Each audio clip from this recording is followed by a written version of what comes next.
Bonjour, bienvenue sur la chaîne d'actualité internationale, abonnez-vous pour ne rien rater.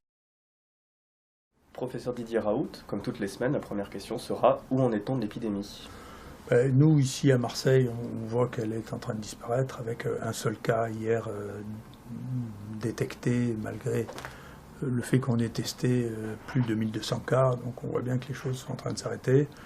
La forme ici a une courbe en cloche. Cette cloche à Marseille, peut-être du fait que nous avons systématiquement diagnostiqué, traité les gens, on sait que le traitement diminue la durée du portage viral. La cloche a duré en moyenne la moitié moins que ce que l'on voit dans la plupart des pays.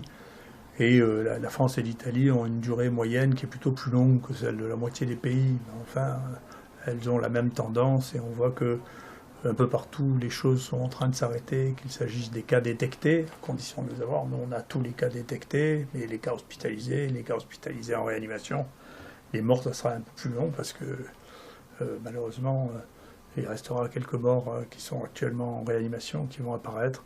Et on voit que cet épisode-là est en train de se résoudre et qu'il n'y a nulle part de deuxième vague ou d'autres chameaux. C'est la courbe banale. Il y aura quelques cas sporadiques qui apparaîtront ici ou là. Éventuellement, s'il y a quelqu'un qui est super contagieux, il y aura quelques cas autour de lui, mais tout ça ne traduit plus une dynamique épidémique. Voilà. L'épidémie est en train de se terminer.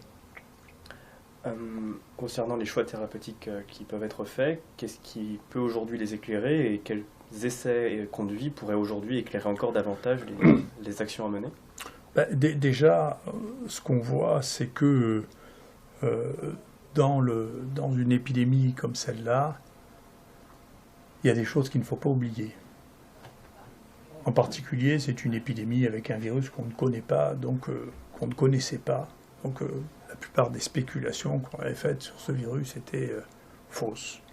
C'est une maladie différente, bien qu'elle soit une maladie respiratoire des autres. Elle atteint le poumon profondément plutôt qu'en superficie, ce qui veut dire que les signes respiratoires sont très tardifs, juste avant la réanimation. Deuxièmement, il ne faut pas que cette peur de cette épidémie qui semble avoir tout envahi finisse par remplacer ce qui est la médecine habituelle, c'est-à-dire il faut soigner les gens, il ne faut pas les laisser à la maison. Et d'ailleurs, c'est une leçon qui vient d'être donnée à la fois en Islande et en Suède, où ils ont des taux de mortalité très bas, et ils mettent en priorité le fait qu'ils ont fait du soin. C'est-à-dire que si vous soignez les gens, même si vous n'avez pas le médicament précis qui permet de tuer le virus, ils vont mieux à la fin, il y a moins de morts. Je vois, nous, dans nos taux de mortalité, dans les gens qui étaient hospitalisés à l'IHU, c'est de 0,8%. Alors si vous utilisez en plus le traitement dont on pense qu'il marche le mieux, vous diminuez encore cette mortalité, en particulier chez les sujets les plus vulnérables.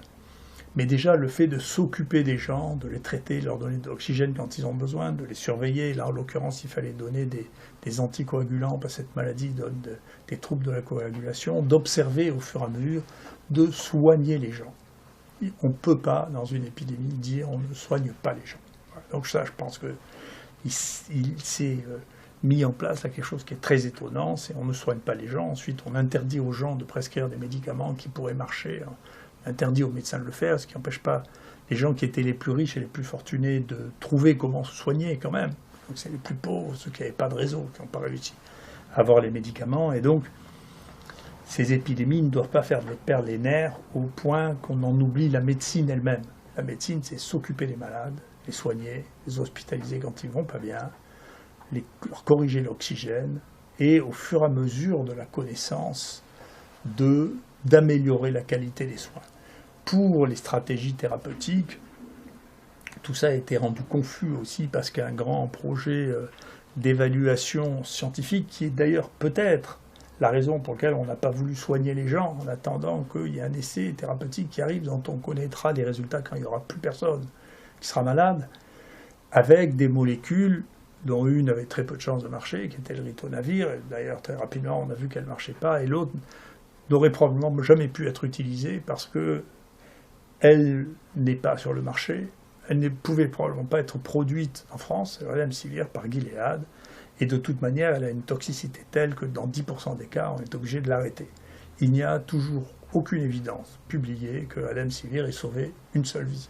Donc il faut faire attention avant de se jeter dans des choses comme ça. En revanche, de l'autre côté, il y a maintenant des travaux qui s'accumulent, qui viennent de Chine, qui sont les seuls qui aient publié des très très larges séries avec nous maintenant, qui montrent que l'hydroxychloroquine permet de diminuer la charge virale, d'éviter le passage en réanimation et d'augmenter l'espérance de vie. Avec, dans une étude, on sauve 50% des gens dans la situation observée. Donc le seul médicament pour lequel il y a des évidences publiées dans des journaux avec des études que tout le monde semble privilégier, randomiser, c'est l'hydroxychloroquine. Les deux autres n'ont jamais fait la preuve de leur efficacité.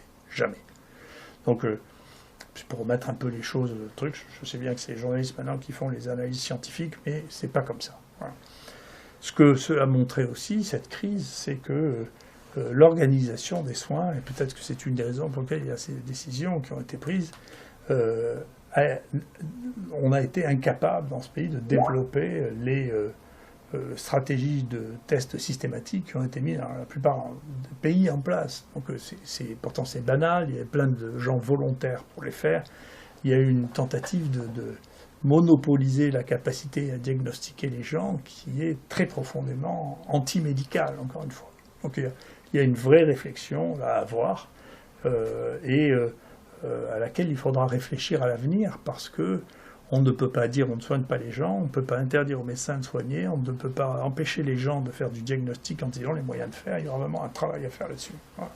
Et enfin, dedans, la vraie leçon, c'est que pour les nouvelles maladies, il faut être prêt, il faut être rapide, il faut être organisé, et il faut avoir l'esprit ouvert, parce que cette maladie nous a appris une quantité de choses sur l'atteinte respiratoire, sur la coagulation.